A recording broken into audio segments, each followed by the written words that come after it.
You may not feel broken, but do you feel divided? In a world that pulls your attention in 1,000 directions, fractures your identity across platforms and roles, and keeps you constantly stimulated but rarely grounded, what is actually fragmenting you? Welcome to Centered, Becoming Whole in a Chaotic World. This is a podcast about orientation, integration, and the lifelong work of becoming whole.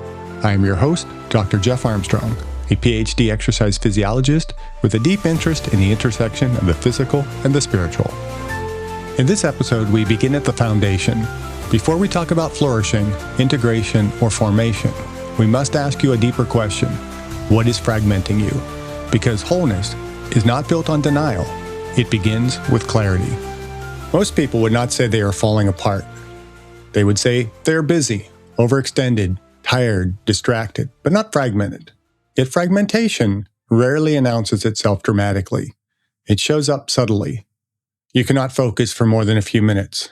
You feel spiritually dry, but digitally overstimulated. You care about physical health, but neglect sleep. You are socially connected, but relationally thin. Fragmentation does not destroy you instantly. It disperses you gradually. We live inside systems that profit from divided attention. The attention economy rewards outrage. Algorithms amplify emotional volatility. News cycles accelerate anxiety. We are trained to react. We are rarely formed to reflect. Fragmentation is not accidental. It is reinforced. And if you don't resist it intentionally, it becomes the architecture of our lives. Well, let's move from culture to self. Fragmentation is not just external. It is internal.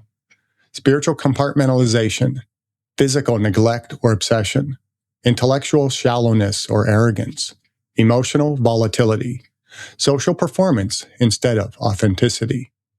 We divide ourselves into roles: professional self, online self, family self, private self.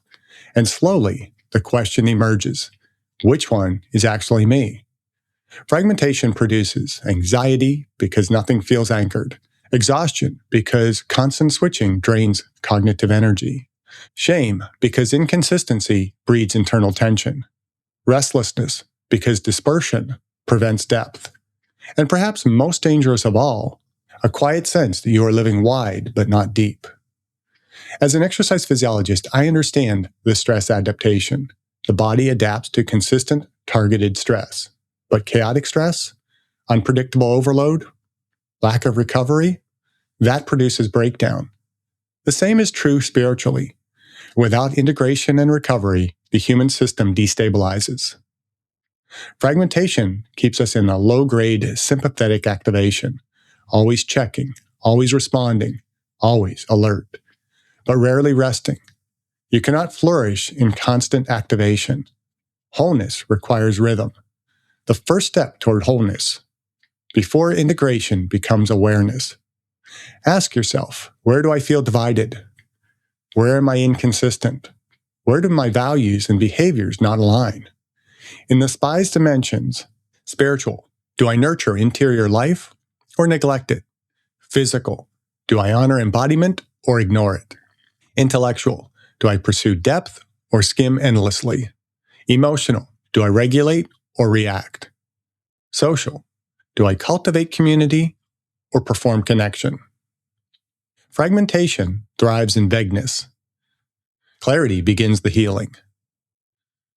The question is not, how do I become more productive? It is, how do I become more integrated?